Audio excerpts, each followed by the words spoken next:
नमस्कार,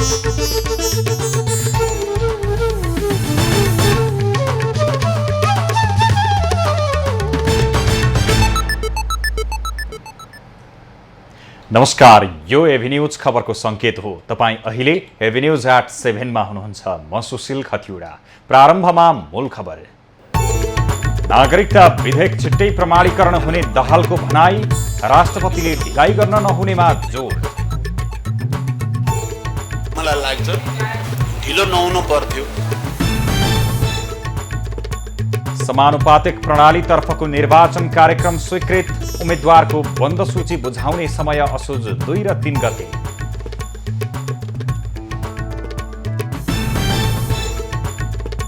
नेपाल विद्युत प्राधिकरणको नाफा 164% वृद्धि, नाफा बढेर 16 अर्ब 9 करोड पुग्ने प्रक्षेपण।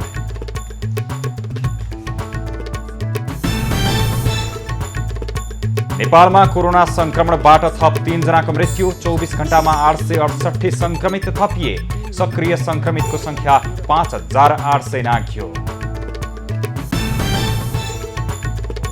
एमाले सांसदहरूद्वारा संसद बैठकमा सरकारको चर्को आलोचना, स्वास्थ्य बीमा कार्यक्रम खारेज गर्न लागेको सांसद अधिकारीको आरोप। स्वास्थ्य बीमा कार्यक्रम कोल्याप्स गर्न पाइँदैन। अविरल वर्षासँगै बाढीले काठमाडौँको मनोहरा लगायत तटीय क्षेत्रमा बस्ती डुबानमा, नुवाकोटमा तादी खोलाको बाढीले आधा दर्जन पुल क्षतिग्रस्त। अब खबरको सिलसिला प्रारम्भ गरौं कोरोना संक्रमण सम्बन्धी प्रसङ्गबाट। नेपालमा 868 जना नयाँ कोरोना भाइरसका संक्रमित थपिएका छन्। स्वास्थ्य तथा जनसङ्ख्या मन्त्रालयले बुधबार आयोजना गरेको पत्रकार सम्मेलनमा 3614 पीसीआर परीक्षणका क्रममा 496 र 3091 एन्टिजेन परीक्षणमा 372 जनामा संक्रमण पुष्टि भएको हो। काठमाडौँ उपत्यकामा मात्रै 300 जनामा कोरोना पुष्टि भएको छ। पछिल्लो 24 घण्टामा 414 निको भएका छन्। सक्रिय संक्रमितको संख्या 5885 पुगेको छ। 3 जनाको मृत्यु भएको स्वास्थ्य मन्त्रालयले जनाएको छ। 24 घण्टामा 1,38,840 जनाले कोरोना विरुद्धको खोप लगाएका छन्। असार अन्तिम सातादेखि कोरोना संक्रमण दर निरन्तर उकालो लाग्दै गएको छ। साउन 4 गते 4% को हाराहारीमा भएको संक्रमण दर बढेर झण्डै 13% मा पुगेको छ। संक्रमित मध्ये करिब 50% मा कुनै लक्षण नदेखिने हुँदा आफू र आफ्ना आफन्तहरूलाई जनस्वास्थ्यका मापदण्ड अपनाएर सुरक्षित राख्न मन्त्रालयले आग्रह गरेको छ। निर्वाचन आयोगले प्रतिनिधि सभा र प्रदेश सभाको समानुपातिक निर्वाचन प्रणालीतर्फको निर्वाचन कार्यक्रम भदौ 8 गतेदेखि सुरु गर्ने भएको छ। आयोगको आज बसेको बैठकले निर्वाचन कार्यक्रम स्वीकृत गर्दै राजनीतिक दलहरूले उम्मेद्वारको बन्द सूची असोज 2 र 3 गते पेश गर्नुपर्ने समय तोकेको छ। आयोगले समानुपातिक निर्वाचनमा भाग लिन चाहने राजनीतिक दलले भदौ 8 मा निवेदन दिन सूचना आह्वान गर्नेछ। भदौ 10 देखि 12 गतेसम्म दलहरूले निवेदन पेश गर्नुपर्ने हुन्छ। उक्त निवेदन 13 गते आयोगले प्रकाशन गर्नेछ। भदौ 15 मा अन्तिम नामावली प्रकाशन गरेर निर्वाचन चिन्ह प्रदान गर्ने आयोगको निर्वाचन कार्यक्रममा उल्लेख गरिएको छ। त्यस्तै उम्मेद्वारको बन्द सूची असोज 22 मा प्रकाशन गर्ने कार्यसूची आयोगले तय गरेको छ। 23 असोजमा प्रतिनिधि र प्रदेश सभाको प्रत्यक्षतर्फको उम्मेद्वार मनोनयन दर्ता गर्ने आयोगको तयारी छ। समानुपातिक तर्फको उम्मेद्वारको बन्द सूची कार्तिक 9 गते प्रकाशन गर्ने आयोगले जनाएको छ। नेकपा माओवादी केन्द्रका अध्यक्ष पुष्पकमल दाहालले नागरिकता विधेयक प्रमाणीकरण गर्न राष्ट्रपतिले ढिलाइ गर्न नहुने बताएका छन्। जापान भ्रमण सम्पन्न गरेर स्वदेश फर्कने क्रममा त्रिभुवन अन्तर्राष्ट्रिय विमानस्थलमा सञ्चारकर्मीसँग कुरा गर्दै दाहालले नागरिकता विधेयक राष्ट्रपतिले रोक्नुहुन्छ जस्तो आफूलाई नलागेको बताएका हुन्। अध्यक्ष दाहालले विधेयक राष्ट्रपतिले रोक्न नहुने र प्रमाणीकरण गर्नुपर्ने पक्षमा आफू रहेको समेत हामी अहिले टुङ्ग्याउँछौँ। त्यही हो, राष्ट्रपतिजीले रोक्नुहुन्न भन्ने मलाई लाग्छ ढिलो नहुनु पर्थ्यो। साउन 15 गते राष्ट्रपति कार्यालय पुगेको विधेयक 11 दिन हुँदासम्म पनि राष्ट्रपतिले प्रमाणीकरण गरेकी छैनन्। पत्रकारसँग अध्यक्ष दाहालले आफू चीन भ्रमणमा जाने विषयमा पनि छलफल भइरहेको जानकारी दिए। यस्तो कुनै निश्चित त भएको छैन, तर यो बीचमा एउटा कम्युनिकेसन भएको भनेर मलाई सचिवहरूले बताउनु भएको छ, निश्चित चाहिँ भएको छैन। अध्यक्ष दाहालले पार्टी पदाधिकारी पनि छिट्टै टुङ्ग्याउने जिकिर गरे। उनले जापानको संसद भवनको अवलोकन गरेको, सत्तारूढ दल लिबरल डेमोक्रेटिक पार्टीका वरिष्ठ नेतासँग छलफल गरेको र द्विपक्षीय सम्बन्धका बारेमा चर्चा भएको जानकारी दिए। शुक्रबार जापानको संसदीय टोलीलाई चुनावको पर्यवेक्षणका लागि नेपाल आमन्त्रणको निम्तो दिएको अध्यक्ष दाहालले बताए। उनी नेपाली जनप्रगतिशील मञ्च जापानको निमन्त्रणामा साउन 21 गते जापान गएका थिए। प्रमुख प्रतिपक्षी दल नेकपा एमालेका अध्यक्ष एवं पूर्व प्रधानमन्त्री केपी ओलीले सरकारले स्वास्थ्य शिक्षालाई नै निषेध गर्ने गतिविधिलाई बढावा दिइरहेको आरोप लगाएका छन्। आज काठमाडौँमा आयोजित कृषि वैज्ञानिकहरूसँगको अन्तर्क्रिया कार्यक्रममा उनले स्वास्थ्य शिक्षा, मेडिकल शिक्षा र उपचार गर्ने अस्पतालहरूको हब बन्नका लागि उपयोगी रहेको मुलुकमा स्वास्थ्य शिक्षालाई निषेध गर्ने काम सरकारबाट भइरहेको आरोप लगाएका हुन्। अध्यक्ष ओलीले कृषिको उपज बढाउनका लागि प्रविधिको प्रयोगमा जोड दिनुपर्ने आवश्यकता पनि औल्याएका छन्। जोड दिनु पर्यो, त्यहाँ संलग्न हुने जनशक्ति म्यान पावर घटाउनु पर्यो, जसबाट एउटा प्रमुख कुरा त लागत, उत्पादनमा लागत घट्ने कुरा चाहिँ एउटा त म्यान पावरको कुरा हो। म्यान पावरको बढी प्रयोग हुने, त्यो प्रयोगलाई घटाउने कुरा हो। कृषि क्षेत्रको उत्पादन र उत्पादकत्व वृद्धि गरी मुलुकमा आत्मनिर्भर अर्थतन्त्र निर्माण गर्नुपर्ने उल्लेख गर्दै अध्यक्ष ओलीले त्यसका लागि कृषि बजारको अभाव हुने नेपालमा नभएको दावी गरे। उनले कृषि उपज बढाउनका लागि माटो मर्न नदिने काममा सचेत रहन पनि सम्बन्धित पक्षले ध्यान दिनुपर्नेमा जोड दिए। नेकपा एमालेका नेता भीमबहादुर रावलले नेपालले भारतसँगको आफ्नो सिमानामा काँडे तार लगाउनु पर्ने बताएका छन्। आज काठमाडौँमा आयोजित कार्यक्रममा उनले भारतले बङ्गलादेशसँग आफ्नो सिमानामा काँडे तार लगाएको भन्दै नेपालले पनि भारतसँग आफ्नो सिमानामा काँडे तार लगाउनु पर्ने बताएका हुन्। नेता रावलले धेरै राष्ट्रहरूले आफ्नो सिमानाको रक्षाका लागि पर्खाल लगाएको उदाहरण पेश गर्दै नेपालले पनि आफ्नो सिमानाको राम्रो सुरक्षा गर्नुपर्नेमा जोड दिए। अध्यागमन नियन्त्रण र नियमनले सम्बन्धित देशका नागरिकलाई सुरक्षाको प्रत्याभूति गर्नुका साथै अपनत्व भाव सिर्जना गर्छ। जसको सीमा सुरक्षा हुँदैन त्यो देशभित्रका नागरिकले म यो देशमा ढुक्कसँग बस्छु भन्ने उनीहरूमा त्यो सुरक्षाको भावना हुँदैन। नेता रावलले नागरिकता विधेयकको पनि विरोध गर्दै नेपालीहरूलाई अल्पमतमा पार्ने षड्यन्त्र भएको तर्क गरे। त्यस्तै नेकपा माओवादी केन्द्रका नेता देवप्रसाद गुरुङले सबै खाले बाह्य हस्तक्षेपको विरुद्धमा नेपाल लड्नुपर्ने र यसका लागि सबै एकताबद्ध भएर अघि बढ्नुपर्ने बताएका छन्। यो जनसाङ्ख्यिक अतिक्रमणको चाप सबभन्दा बढी कहाँ पर्यो त भन्दाखेरि चाहिँ नागरिकतामाथि पर्यो। त्यो नागरिकतामाथि परेको कारणले गर्दाखेरि जन्मको आधारमा बन्दै नागरिकता खुलाउँदै, जन्मको आधारमा बन्दै नागरिकता खुलाउँदै यही प्रक्रियाबाट बढ्दै जाने हो भने एक दिन नेपालको स्थिति फिजीकरण हुनेछ। त्यस्तै नेकपा एकीकृत समाजवादीका उपमहासचिव जगन्नाथ खतिवडाले नेपालले आफ्नो सिमानालाई व्यवस्थित गर्नुपर्नेमा जोड दिए। त्यस्तै नेपाली कङ्ग्रेसका नेता रामहरि खतिवडाले नेपालमा राष्ट्रियतामाथि प्रहार हुँदा सबै मिलेर त्यसलाई जोगाउने काम गरेको जिकिर समेत गरेका छन्। नेपाली कङ्ग्रेसले स्थानीय तहमा पार्टीबाट निर्वाचित जनप्रतिनिधिका लागि अभिमुखीकरण कार्यक्रमको कार्यतालिका तय गरेको छ। आज पार्टी कार्यालयमा महामन्त्री गगन थापाको सभापतित्वमा बसेको पदाधिकारी बैठकले अभिमुखीकरण कार्यक्रमको कार्यतालिका तय गरेको हो। कङ्ग्रेसले पार्टीको केन्द्रीय नीति अनुसन्धान तथा प्रशिक्षण प्रतिष्ठानको आयोजनामा साउन 30 र 31 गते पालिका प्रमुख र उपप्रमुखलाई ललितपुरमा 2 दिन अभिमुखीकरण कार्यक्रम दिँदैछ। कार्यक्रमको पहिलो दिन वरिष्ठ कानुनविद काशीराज दाहाल, योजना आयोगको उपाध्यक्ष विश्वनाथ पौडेल, अर्थशास्त्री जगदीश भट्टराई, प्राकृतिक स्रोत सम्बन्धी विज्ञ सन्तोषमणि नेपालले प्रशिक्षण दिने भएका छन्। त्यस्तै दोस्रो दिन उपसभापति पूर्णबहादुर खड्का, धनराज गुरुङ, महामन्त्री गगन थापा, विश्वप्रकाश शर्मा, प्रवक्ता प्रकाश शरण महतले प्रशिक्षण दिनेछन्। उपसभापति द्वय खड्का र गुरुङले स्थानीय सरकार र पार्टीको सम्बन्धन बारे प्रशिक्षण गर्नेछन्। महामन्त्री गगन थापाले घोषणापत्रबारे प्रशिक्षण दिनेछन् भने विश्वप्रकाश शर्माले सामाजिक राजनीति बारे धारणा राख्ने बताइएको छ। नेपाल विद्युत प्राधिकरणको वार्षिक नाफा करिब 164% वृद्धि भएको छ। प्राधिकरणको आर्थिक वर्ष 2078-79 को वित्तीय विवरण अपरिष्कृत अनुसार वार्षिक आम्दानी 1 खर्ब रुपैयाँ नाघेको हो। आर्थिक वर्ष 2077-78मा 6 अर्ब 10 करोड खुद नाफामा सीमित भएको प्राधिकरणले आर्थिक वर्ष 2078-79मा नाफालाई बढाएर 16 अर्ब 9 करोड रुपैयाँ पुग्ने प्रक्षेपण गरेको छ।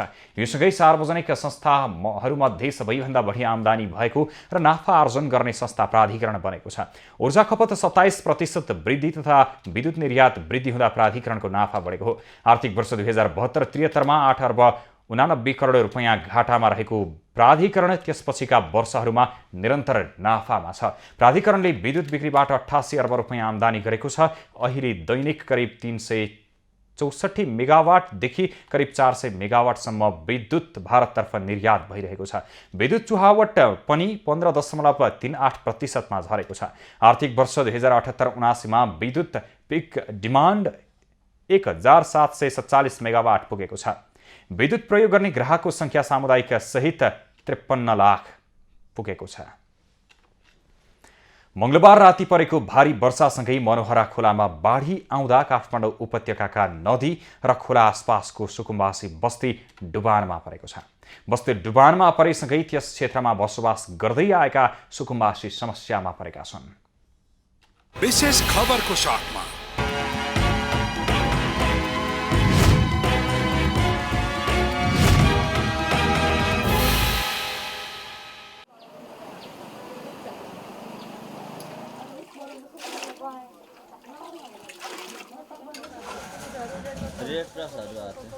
मंगलबार राति आएको वर्षा र बाढीले काठमाडौँ उपत्यकाका दर्जनौं ठाउँमा क्षति पुर्याएको छ। मनोहरा खोलामा बाढी आउँदा आसपासका दर्जनौं बस्ती डुबानमा परेका छन्। बाढीले ठूलो मात्रामा पशु चौपाया, लत्ता कपडा, खाद्यान्नको सामग्री बगाएको छ भने भौतिक संरचनामा समेत क्षति पुर्याएको छ। बस्ती डुबानमा परेसँगै 20 वर्षदेखि त्यस क्षेत्रमा बसोबास गर्दै आएका सुकुम्बासीहरू यति बेला के खाने, कहाँ बस्ने भन्ने समस्यामा छन्।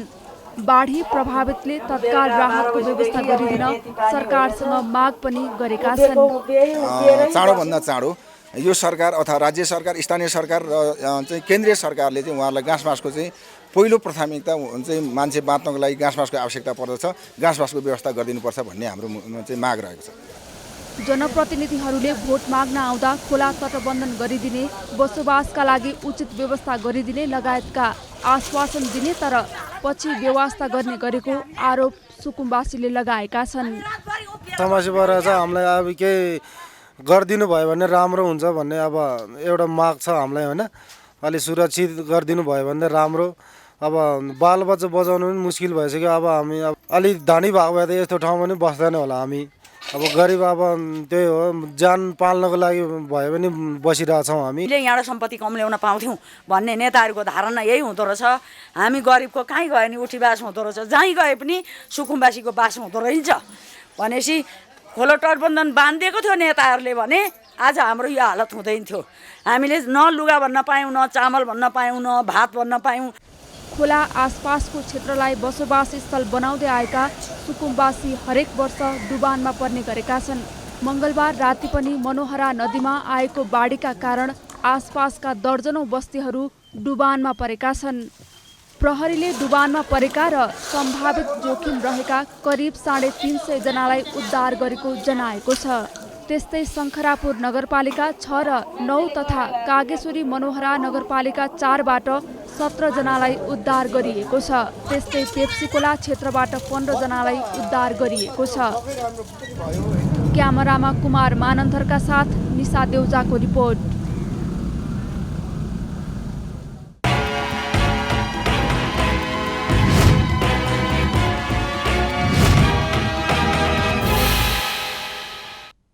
अविरल वर्षाका कारण नुवाकोटको तादी खोलामा आएको बाढीले आधा दर्जन पुलमा क्षति पुर्याएको छ।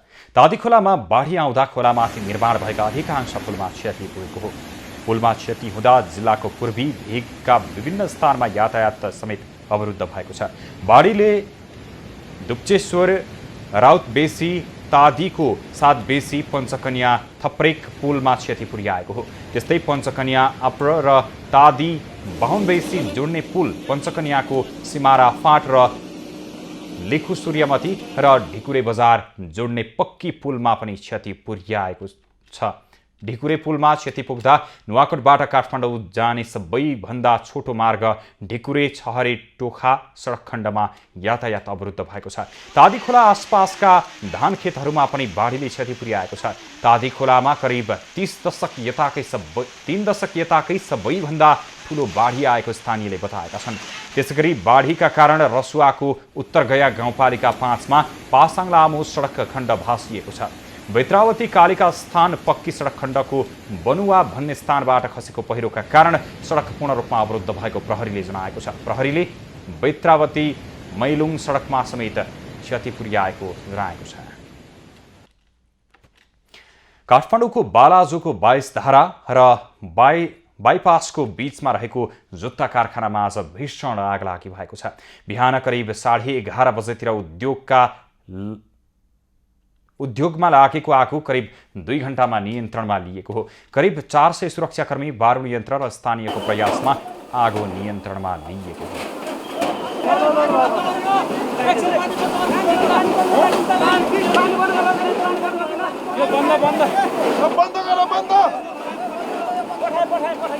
आगलागीमा कारखानाको सबै सामग्री जलेर नष्ट भएका छन्। कारखानामा रहेको झण्डा बनाउन प्रयोग हुने रसायनलाई हिटरको तापले भेटेपछि आगो सल्किएको कामदारले बताएका छन्। केमिकल हुन्छ, त्यसमा थिनरहरू मिक्स गरेर त्यो झन्डाहरू प्रिन्ट गर्नुपर्छ क्या। त्यो प्रिन्ट गर्ने ठाउँमा चाहिँ हिटर रहेछ एउटा, त्यो हिटरले चाहिँ थिनरलाई टिपेर आग लागेको। आगलागीबाट सो कारखानामा करिब 4 करोड बराबरको क्षति पुगेको अनुमान छ। आगलागीले छेउछाउका घर समेत प्रभावित भएका छन्।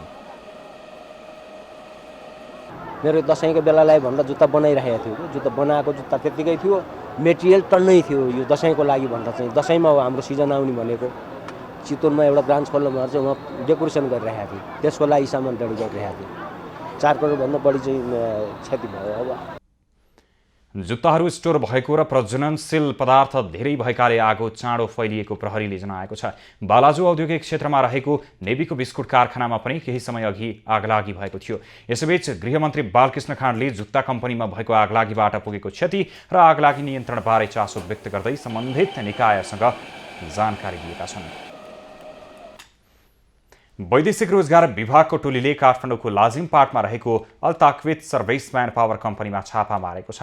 कम्पनीले नियम विपरीत वैदेशिक रोजगारमा जाने व्यक्तिहरूबाट चर्को रकम असुल्ने गरेको र वैदेशिक रोजगार विभागको स्वीकृति बिना मनपरी ढङ्गले रोजगारीमा पठाउने गरेको सूचनापछि विभागको टोलीले कतारको दूतावासले चाहिँ यो डिमान्ड त्यहाँको मन्त्रालयले मिनिस्ट्री अफ इन्टेरियरले चाहिँ अन्यत्रबाट पूर्ति गरेको हुनाले यहाँबाट नलाने र हाललाई चाहिँ त्यो क्यान्सल गर्ने भनेर विभागलाई पत्र पठाएको छ। त्यो आधारमा यो विज्ञापन अघिल्लो वर्षदेखि नै रोकिराखेको थियो र अहिले चाहिँ हाल र उहाँले पत्रिकामा पनि प्रकाशन गरेको आधार लिएर हामीले के भएको छ, यहाँको वास्तविकता के हो, उहाँले थप कन्फर्मेसन लेटर त्यहाँबाट कम्पनीबाट मगाउनु भएको हो अथवा के हो भन्ने कुरा वास्तविक बुझ्नलाई हामी आएका छौँ। विभागले अनुसन्धानका लागि कम्पनीका कागजातहरू नियन्त्रणमा लिएको छ। अल्ताक्वित कम्पनीका सञ्चालक सञ्जय श्रेष्ठले भने आफ्नो कम्पनीले कुनै गल्ती नगरेको दावी गरे। हामीले त सबै कुरा नेपाल सरकारको दायरामा बसेर हामीले अन्तर्वार्ता गराउन खोजेको। आज सरहरू आएर चाहिँ हजुरहरू आउनुभयो, केही दिनलाई होल्ड गर्ने भन्नुभयो, उहाँहरूले इन्भेस्टिगेसन गर्छु भन्नुभयो। त्यसमा हामी सघाउँछौँ, हामी एकदम सघाउँछौँ। श्रेष्ठले विभागको अनुसन्धानमा सहयोग गर्ने प्रतिबद्धता पनि जनाएका छन्। खबरको सिलसिला अझै जारी छ, हामीसँगै रहनुहोला।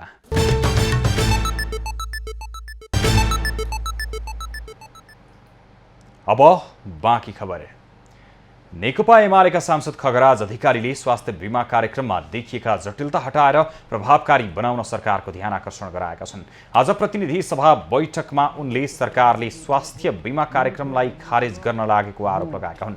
सरकारी अस्पतालहरूले स्वास्थ्य बीमा कार्यक्रमलाई लागू गर्न नसकेको र सरकारले पनि भुक्तानी दिन नसकेको भन्दै उनले बीमा कार्यक्रमलाई सरकारले रद्द गर्न लागेको पनि बताएका छन्।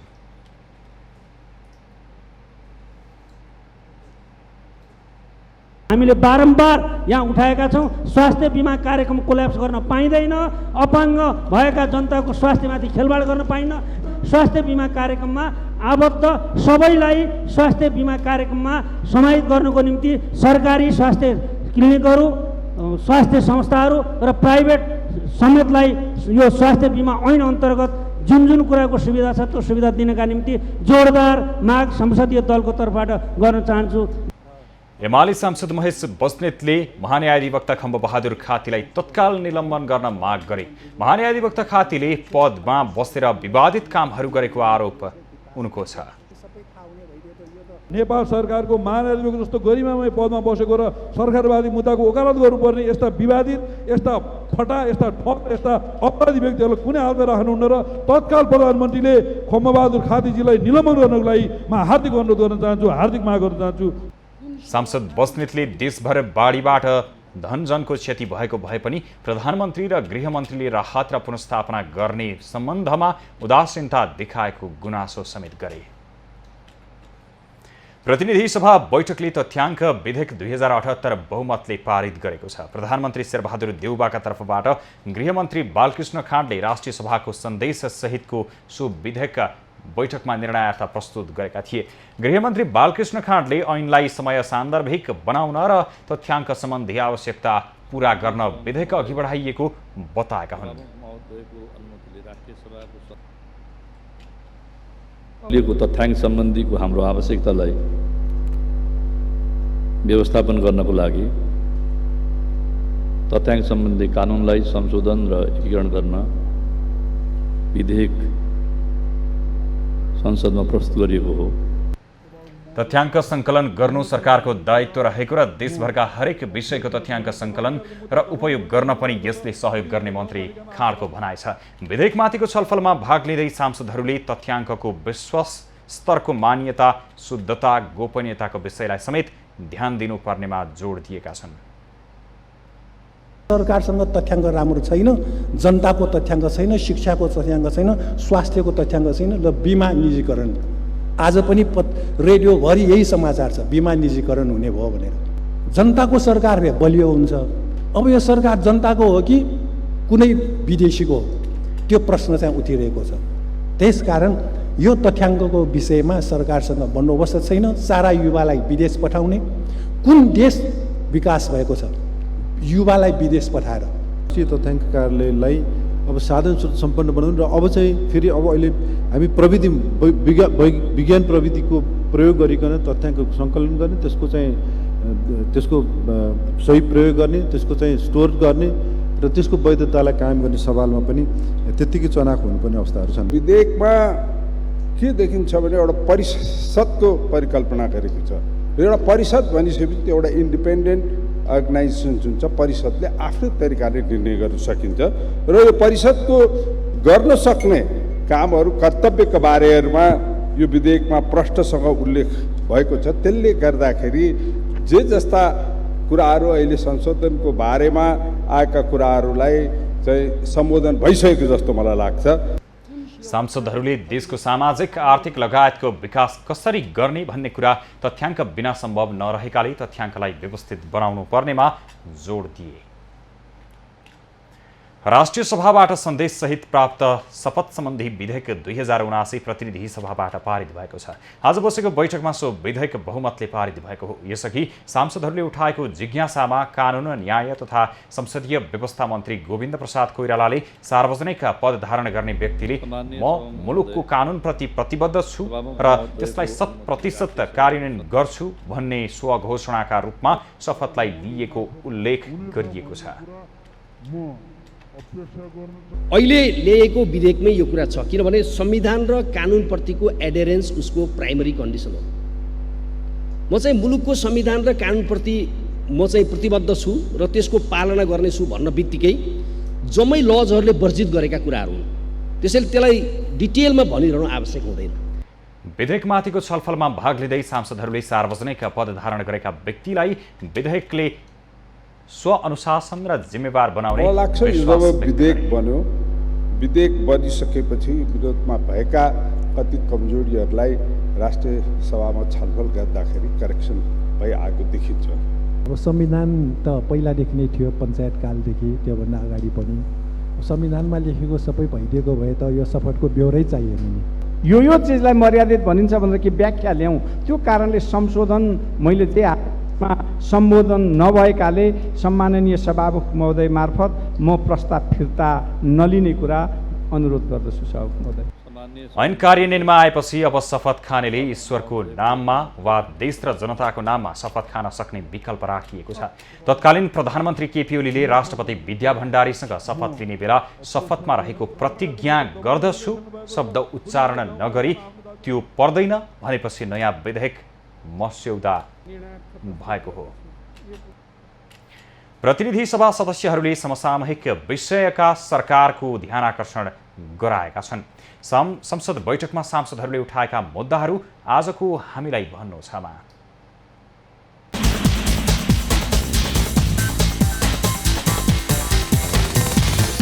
कक्षा 1 मा 11 लाख विद्यार्थीहरू भर्ना हुन्छ र यसै परीक्षा दिँदाखेरि जम्मा 5 लाख पनि पुगेको हुँदैन। 6 लाख विद्यार्थीहरू कहाँ हराउँछ? कतिपय शहीद परिवारहरू जो राज्यले राहत दिइसक्यो त कतिपय शहीद परिवारहरू त्यो पहुँचमा पुग्न नसक्दा अहिलेसम्म पनि राहत पाउन सकिरहेका छैनन्। नेपाल प्रहरीको तथ्याङ्क पनि दैनिक 29 जनाको दरले आत्महत्या गरिरहेको अवस्थाहरू त्यो पनि प्रष्ट अगाडि आइरहेको छ। यो एकदम गम्भीर समस्या बन्दै गइरहेको कारणले गर्दाखेरि सरकारको यसप्रति गम्भीर ध्यान आकर्षण गर्न चाहन्छु। मानव बस्ती, स्वास्थ्य, प्रहरी चौकी, स्कुलहरू सबै खेतीयोग्य जमिनहरू डुवानमा परेर अहिले जोखिम रहेको अवस्थामा छ। यथाशीघ्र तत्कालै त्यहाँको चाहिँ अध्ययन भ्रमण गरी पीडितलाई राहतको व्यवस्था होस्। कञ्चनपुर जिल्लामा ओली सरकारले अगाडि बढाइएका दीर्घकालीन महत्त्वका योजनाहरू यो गठबन्धन सरकार आएपछि किन निरन्तरता दिन सकेन भनेर कञ्चनपुरवासी आम जनसमुदायले यो रविबार सामान्य सभामुख मार्फत 64 सालमा कञ्चनपुरबाटै निर्वाचन जित्नुभएका हालका सामान्य प्रधानमन्त्रीज्यूलाई सुनाइदिनु भन्छ। सबै राष्ट्र सेवकहरूको तलब वृद्धि हुँदा विद्यालय कर्मचारीहरूको अति न्यून तलब यथावत रहनु पर्ने कारण के हो, यसको बारेमा म सरकारसँग जान्न चाहन्छु। यसका साथसाथै बाल शिक्षकहरूको र त्यसका साथसाथै विद्यालय कर्मचारीहरूको तलब वृद्धि हुनुपर्छ भनेर म सामान्य सभामुख महोदय मार्फत नेपाल सरकारको गम्भीर ध्यान आकर्षण। बिचौलियाले सरकारी कार्यालय घेर्न थालेको छ। नागरिकले सेवा लिन घुस दिनुपर्ने भयो, यसलाई रोक्नु पर्यो र स्थानीय जनताले यसको विरोध गरेको हुनाले वर्ल्ड स्कुलको सार्वजनिक जग्गा तत्काल फिर्ता लिनुपर्छ। नेकपा एमालेका राष्ट्रिय सभाका सांसदहरूले बाढी पहिरो पीडितहरूलाई तत्काल राहत उपलब्ध गराउन सरकारसँग माग गरेका छन्। आजको राष्ट्रिय सभा बैठकको शून्य समयमा एमाले सांसदद्वय शारदा देवी भट्ट र विमला घिमिरेले बाढी पहिरो पीडितलाई तत्काल राहत उपलब्ध गराउने काममा ध्यान दिन सरकारसँग माग गरेका हुन्। सांसद भट्टले वर्षाले प्रभावित जनताको क्षतिपूर्तिको उचित व्यवस्था मिलाउन पनि सरकारलाई सचेत गराइन्। प्रतिनिधि सभा पनि पूरा कार्यकाल चल्ने खालको एउटा मान्यता स्थापित भयो। वर्षाले प्रभावित जनताको धनजनको क्षतिको न्यूनीकरण, रोकथाम, बाढी पीडितहरूको उचित व्यवस्थापन, क्षतिपूर्तिमा सरकारको यथाशीघ्र ध्यान दिनु म सामान्य अध्यक्षज्यू मार्फत नेपाल सरकारको ध्यान आकर्षण गराउन चाहन्छु। एमालेकी अर्की सांसद विमला घिमिरेले भारतमा पेट्रोलियम पदार्थको मूल्य घट्दा पनि त्यसको समायोजन गर्न सरकार तयार नभएको भन्दै आपत्ति जनाइन्। पेट्रोलियम पदार्थमा मूल्य वृद्धि गर्ने कुरामा हप्ता पनि बाँकी नराखी मूल्य वृद्धि गर्यो कि यो सरकारले के काम गरिरहेको छ? यो सरकार जनताको समस्यामा कुनै लेखाजोखा राख्न सक्छ कि सक्दैन, यो जनताले थाहा पाउनै छोडिसके। सांसद घिमिरेले सरकारले जनतालाई राहत दिनै नचाहेको आरोप समेत लगाइन्। उनले किसानलाई खेतीबालीको बेला पनि मल नदिएको, गत वर्ष वर्षातका कारण क्षति भएको किसानको अन्नबालीको अझै राहत नदिएको भन्दै सरकारको आलोचना गरिन्। नेकपा एमालेका राष्ट्रिय सभा संसदीय दलका नेता खिमलाल भट्टराईले सत्तारूढ माओवादी केन्द्रका अध्यक्ष पुष्पकमल दाहालले जापान भ्रमणको क्रममा दिएको अभिव्यक्तिले नेपाल राष्ट्र र नेपाली जनताको शिर निहुरिएको टिप्पणी गरेका छन्।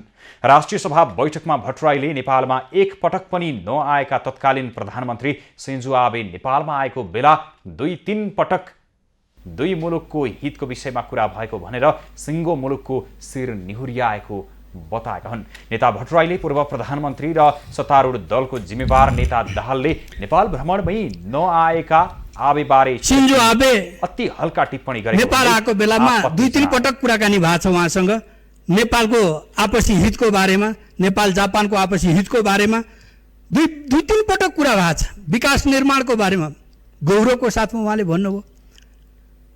जबकि सिन्जो आबे नेपाल आउनुभएकै थिएन। यस्तो खालको यो हल्का प्रस्तुतिले, हल्का टिप्पणीले यो के हुन्छ? यो आफ्नो पुरा कार्यकाल चाहिँ पुरा गर्ने कुरा प्रतिनिधि सभा नेता भट्टराईले भारत भ्रमणका बेला पनि दाहालले भारतीय प्रधानमन्त्री नरेन्द्र मोदीलाई भेट्न नसकेकोमा पनि असन्तुष्टि व्यक्त गरे। बैठकमा कङ्ग्रेसका सांसद जितेन्द्र नारायण देवले सरकारले राम्रो काम गर्दा पनि प्रमुख प्रतिपक्षीय दल नेकपा एमालेले साथ नदिएको गुनासो गरे। कस्तो खालको यो संस्कार हामी विकास गरिराखेका छौँ? निहिलिस्टिक संस्कार, नेगेटिभ संस्कार। जबकि पार्लियामेन्ट्री डेमोक्रेसीमा प्रमुख प्रतिपक्ष भनेको रचनात्मक विपक्षको भूमिकामा हुन्छ र हुनुपर्छ। प्रतिपक्ष भनेको डेमोक्रेसीको सुन्दरता हो, तर त्यो कन्स्ट्रक्टिभ विपक्ष हुनुपर्दछ। तर अत्यन्त नकारवाद, निहिलिजमको शिकार प्रमुख प्रतिपक्ष भइराखेको छ। राजनीतिक अस्थिरता भनेको सांसद देवले निष्पक्ष ढङ्गले स्थानीय तह निर्वाचन सम्पन्न हुनु, महिला हिंसा विरुद्धको ऐन संशोधन हुनु, प्रतिनिधि सभा र प्रदेश सभाको निर्वाचनको मिति घोषणा हुनु, नागरिकता सम्बन्धी ऐन संशोधन हुनु सरकारको ऐतिहासिक काम भए पनि एमालेले साथ गरेका हुन्। उनले मुख्य राजनीतिक दलहरू अझै पनि एकताबद्ध भएर अघि बढ्नुपर्ने बेलामा एमालेले राजनीतिक तिक्तता ल्याउने खालको टिप्पणी गरिरहेको आरोप समेत लगाए। राष्ट्रिय सभाका अध्यक्ष गणेश प्रसाद तिमल सिन्हाले राष्ट्रिय गौरवका आयोजना तोकिएकै समयमा सक्नुपर्ने बताएका छन्। आज राष्ट्रिय सरोकार तथा समन्वयन समितिको बैठकमा उनले राष्ट्रिय गौरवका आयोजना तोकिएको समयमा नै नसकिँदा लाभ लिनबाट वञ्चित हुनु परेको बताएका हुन्। उनले मेलन्ची खानेपानी आयोजनाको काम अहिलेसम्म नसकिँदै पानीको कारणले कति स्वास्थ्य लाभ गर्ने अवसरबाट वञ्चित हुनु परेको समेत बताएका छन्। कुनै आयोजनाहरू जति समय छिटो सक्छौँ त्यति राष्ट्रले धेरै ठुलो प्रतिफल पाउन सक्छ। एक त कुनै पनि आयोजना ढिलो हुनुको मतलब लागत बढिहाल्छ, अनि त्यसको लाभ हामीले जे लिने हो ढिलो गरेर लिन्छौँ। जस्तो उदाहरणको लागि मेलम्ची आयोजना यो कहिले सकिनु पर्थ्यो। अध्यक्ष तिमल सिन्हाले आयोजना ढिलो हुँदा लागत बढ्दै गएको र सरकारले यति ठुला आयोजनाको लागत बढ्दै जाँदा धान्न मुस्किल हुने भन्दै कामहरू समयमै सक्नुपर्ने बताएका हुन्। उनले राष्ट्रिय गौरवका आयोजना प्रधानमन्त्री, अर्थमन्त्री वा अन्य मन्त्री र सरकारको पहुँचमा रहेका नेताहरूको मन परेको योजनालाई बनाउने कुरा हुनु नहुने पनि बताए। अध्यक्ष तिमल सिन्हाले समयमै योजनाहरूको काम सकिएको छ वा छैन भन्ने बारेमा समितिले निगरानी बढाउनु पर्ने पनि बताएका छन्। सभामुख अग्निप्रसाद सापकोटाले निलम्बित प्रधान न्यायाधीश चोलेन्द्र शमशेर जबरा विरुद्ध लगाइएको महाभियोगबारे गठित छानबिन समितिलाई आवश्यक सहयोग गर्ने प्रतिबद्धता जनाएका छन्। सभामुख सापकोटाले आज भएको समितिको पहिलो बैठकमा यस्तो प्रतिबद्धता जनाएका हुन्। बैठकमा सभामुख सापकोटाले समितिले छानबिन सुरु गरेर छोटो निष्कर्ष निकाल्ने विश्वास पनि व्यक्त गरे। बैठकमा छानबिन समितिका 11 सदस्य मध्ये 8 जना उपस्थित भएका थिए। समितिको सभापति तोक्ने, छानबिनको काम सुरु गर्ने, बैठक कुन हलमा बस्ने लगायतका विषयमा सभामुख सापकोटाले सहजीकरण गरेका हुन्। समितिका ज्येष्ठ सदस्य रामबहादुर विष्ट र संसद सचिवालयका कानुनी सल्लाहकार लक्ष्मी गौतमको नेतृत्वमा केही दिनमा बैठक बस्ने तयारी छ। समितिले कारबाही सुरु गरेपछि 7 दिनभित्र आरोपितलाई लागेको आरोपको सफाई पेश गर्ने मौका दिनेछ। प्रधान न्यायाधीश राणा विरुद्ध सत्तारूढ गठबन्धनका 58 सांसदले 1 फागुन 2078 मा महाभियोग प्रस्ताव दर्ता गराएका थिए। संसदले 2078 फागुन 22 गते महाभियोग छानबिन गर्न 11 सदस्य समिति गठन गरेको थियो। खबरको सिलसिला अझै जारी छ, हामीसँगै रहनुहोला। अब पालो खास खबरको। खास खबरको साथमा तिमीमा फ्रेशनेस र निखार कसरी? Good is number 1. NIC Asia. Bank पनि, साथी पनि, राम्रो पनि, हाम्रो पनि। गुड नाइट गोल्ड फ्ल्यास, लामखुट्टेको हार, सुरक्षित परिवार।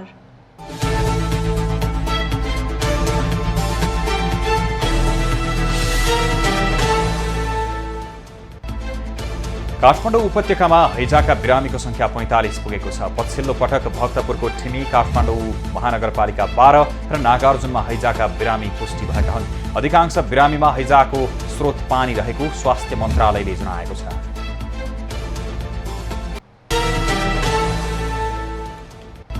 प्रमुख प्रतिपक्षी दल नेकपा एमाले प्रतिनिधि सभा र प्रदेश सभा निर्वाचनलाई लक्षित गरेर विभिन्न पार्टी कमिटीको बैठक बोलाउने तयारी गरेको छ।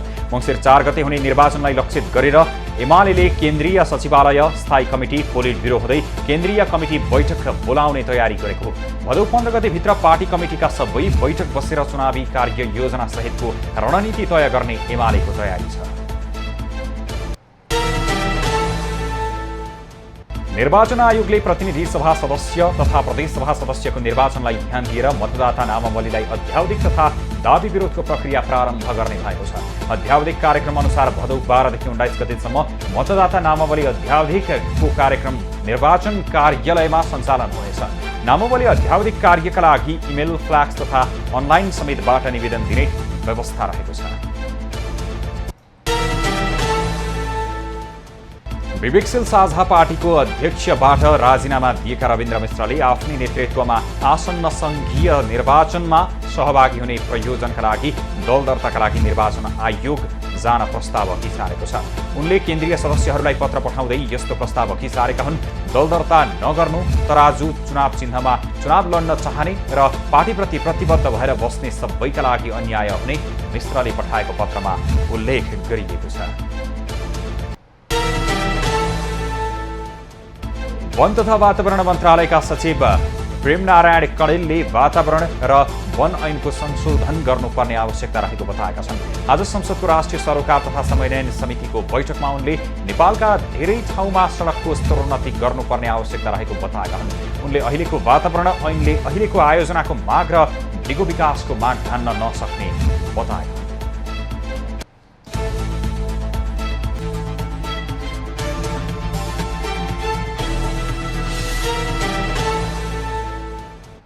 अब पालो एभेन्यूज एट मौसमको।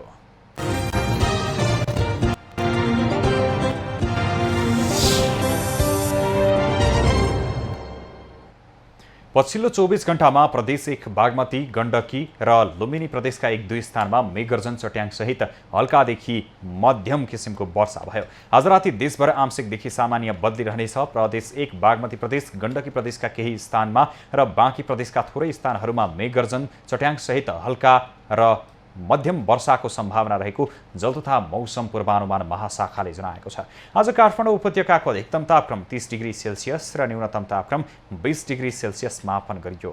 आज देशभरको मौसम कस्तो रह्यो त हेरौँ देशका विभिन्न स्थानको मौसमी अवस्था।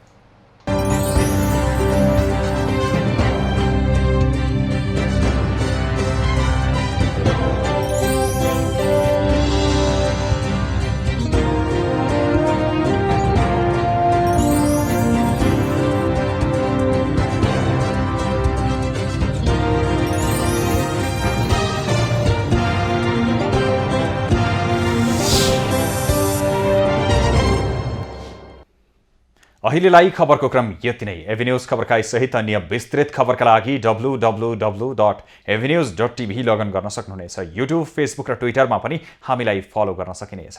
खबरभित्रको खबरका लागि हेर्दै रहनुहोला एभेन्यूज खबर। नमस्कार।